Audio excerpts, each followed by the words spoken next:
Hello everyone, thank you for coming up today. My old subscribers, thank you. And to those that are viewing for the first time or that have not subscribed, please click on the subscribe button and the notification bell so you get notified each time we upload a new video. And to my new subscribers, thank you for subscribing. This is a tragedy and at the same time very shocking.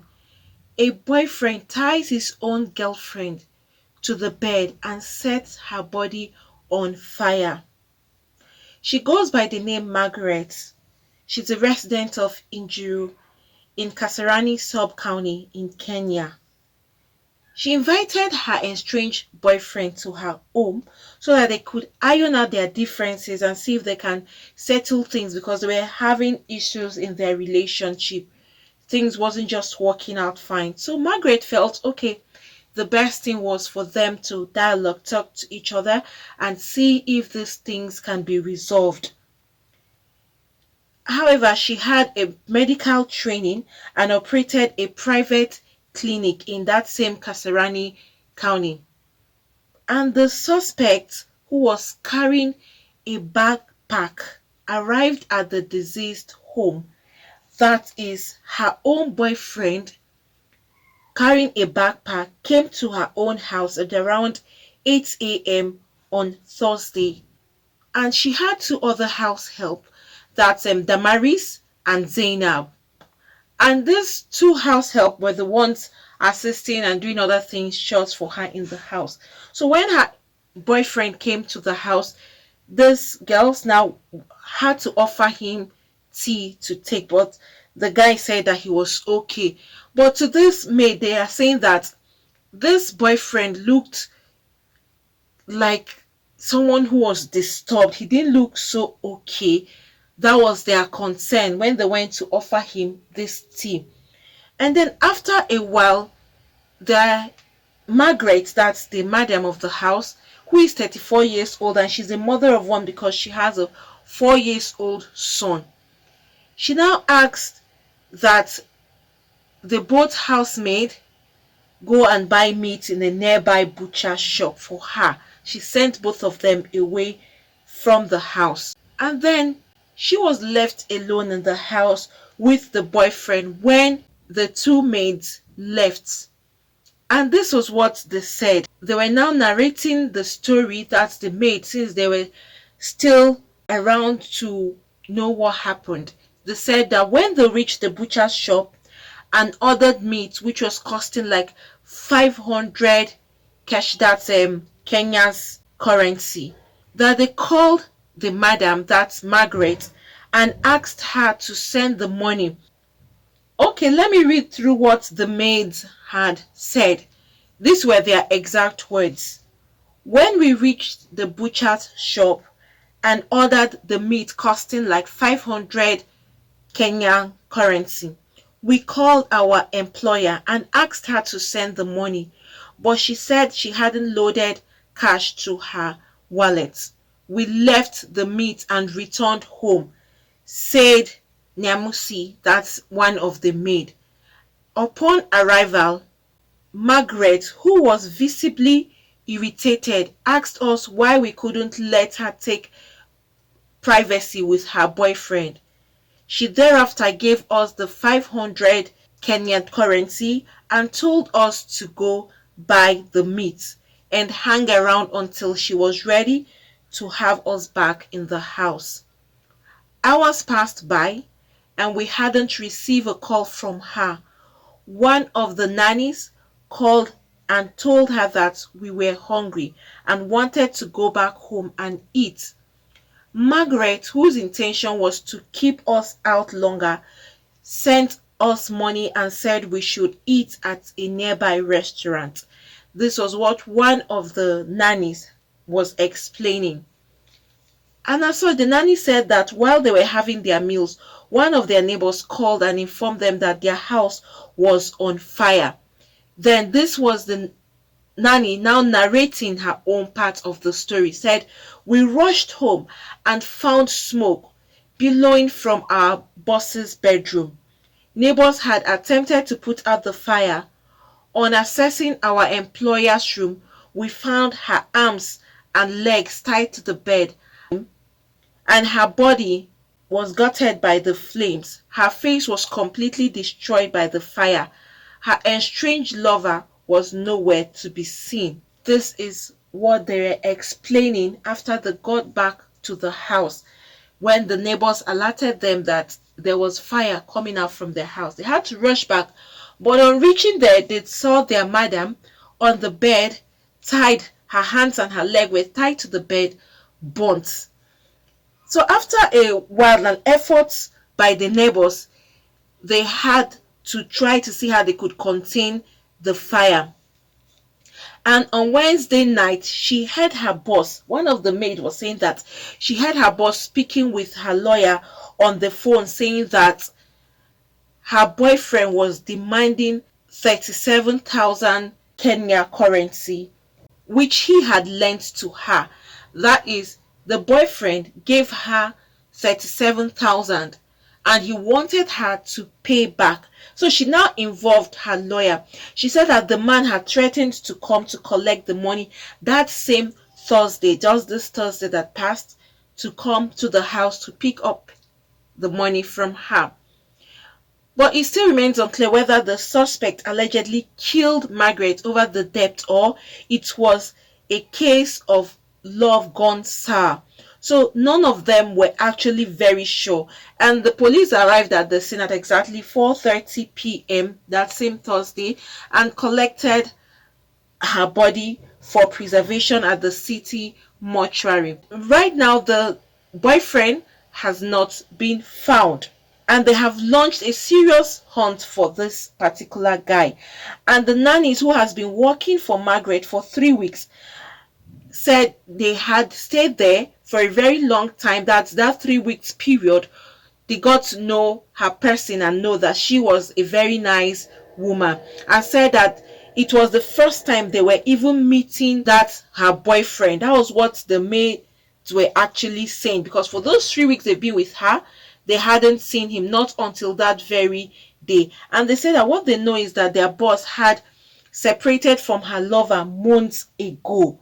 They're surprised seeing that same guy who is now coming as her estranged boyfriend. And the landlord, who is by the name Mark, described her as a joyful and peace-loving woman. It's so sad that she had to go in this particular manner. But you'll be wondering, how would someone be so inhuman? If this guy was the one who did this, how would you set a human being on fire? Or if something had gone wrong mistakenly, like they said probably it was a love that had gone wrong and that happened. If it happened, I'm sure the person wouldn't have burnt at the same time immediately. It takes a gradual process for someone to get burnt completely. Then he would have called for help rather than running away.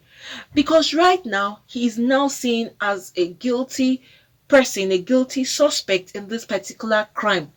If only this happened as a result of a mistake, then the boyfriend, what he should have done was to call the cops or even call 911 or try to help save her. But this is looking very dicey. The guy disappeared and then she's burnt to death. Right now, and she's tied, arms and legs tied. Was it a deliberate attempt for the boyfriend? And secondly, would it be possible that if he was the one who did that, could it be possible that he had killed her and then tied her there, then burnt or set the house on fire so that it would not be suspicious that he was the one? Or could it be that she deliberately allowed him to tie her there, thinking it was for something else, and then unknowing to her that he had his own ulterior motive to kill her? There are lots of speculations that would actually come up because the guy is nowhere to be found, and except he is seen and held in custody before they can know what really happened. That's if he's willing to say the truth. But he's the only suspect there because he was the only person that was left in the house with her. People should be very mindful. And again, the maids were saying that they overheard her discussing with her lawyer that this estranged boyfriend is demanding 37,000 from her, which she had borrowed from him, and he had made some threats. Then, in that situation, she wouldn't have invited him to her house. They should have gone to a public place to iron things out. You could go to probably an eatery, a restaurant. There are places that you can stay in public and still discuss private issues without anybody even hearing your conversation. But then people will still be around. In a situation like this, someone who has threatened you, you can't invite the person to your house. And to make matters worse, she sent her maids away from the house. Or was she thinking that as the guy will come, they will make peace and everything will be fine, and she didn't want her maids to be around while they had to make up with the way they planned to? Probably that was her thought, and she wanted privacy. But notwithstanding, someone who has made a threat to you shouldn't be the kind of person you should let into your house again. If you want to settle something amicably, do that in public, because you can never tell. And again, she wouldn't have sent her maids out. Probably if the maids were around, it would have posed a kind of difficulty for this man to do anything, or he may have even killed all of them together. Who knows? Someone who will go to this extent. It's not possible that she had set herself on fire. It's not possible that she tied herself arms and legs to the bed. It's not possible that she did this to herself. So there are possibilities that it could be the same guy who did this deliberately, or it was as a mistake of that a candle fell or something, and instead of calling for help, you run. If you're the one who actually did this, why don't you call for help? Please, people should be very careful and mindful of the kind of people you mingle with. Once you see threats of anger, threats of violence from anybody, there are signs. You will definitely see certain signs. Please avoid such people. If someone she claimed is her boyfriend, then threatening her for money he lent to her, you would say the kind of person this kind of a human being is. Okay, he came with a backpack. Who knows what was in that backpack he came to her house with? So some people you are close with can't be trusted at all. I am sure this lady never saw her death coming, or she never believed that this guy would take her own life. It's such a pity leaving a 4-year-old boy behind. I pray that the soul of Margaret will rest in perfect peace with the Lord. And I pray that this her estranged boyfriend is caught at the end, because this is really, really sad. Please, people should be mindful and learn lesson from this.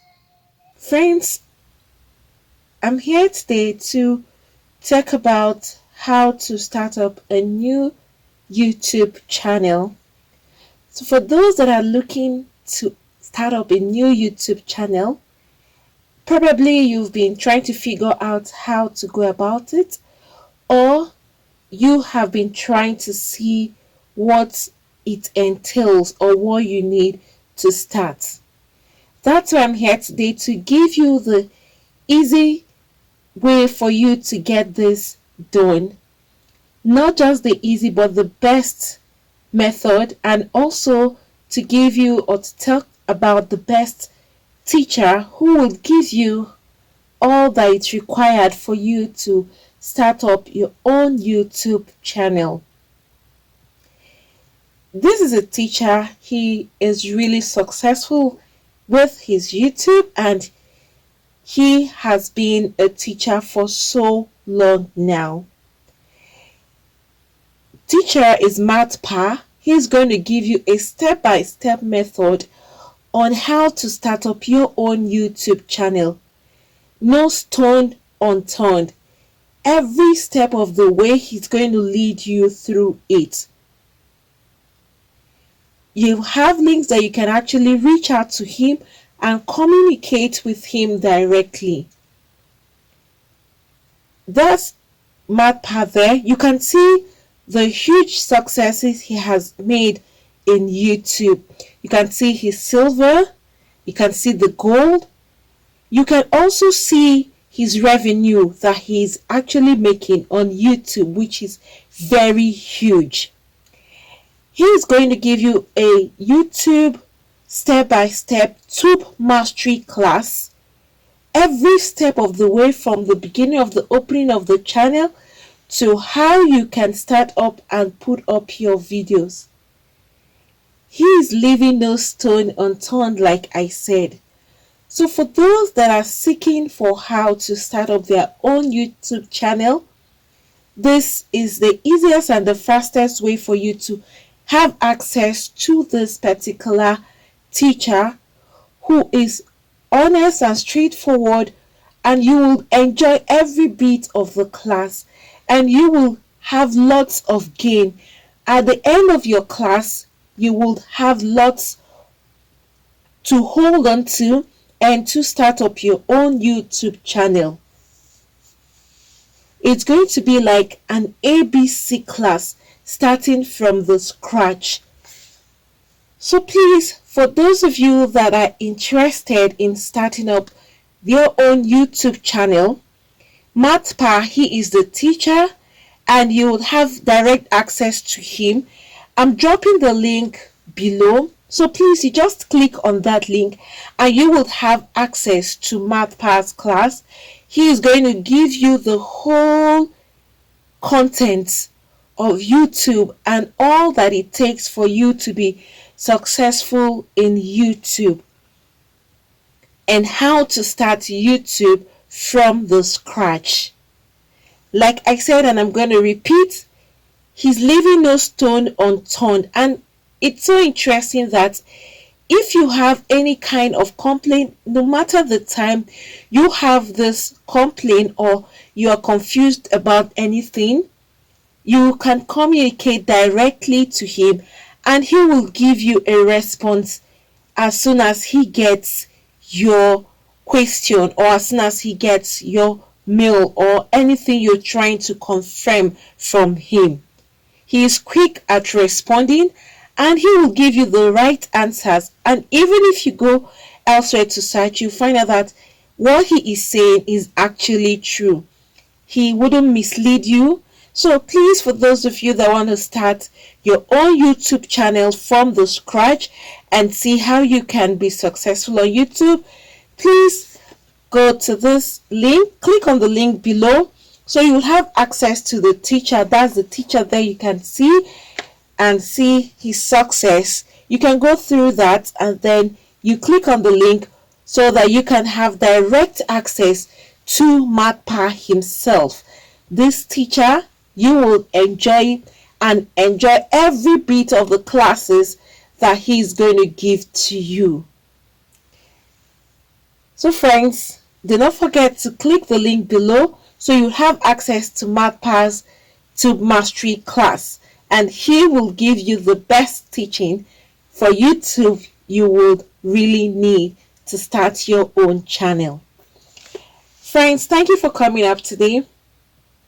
Please, for those that have not subscribed, click on the subscribe button and the notification bell so you get notified each time we upload a new video. Thank you once again, and God bless you all.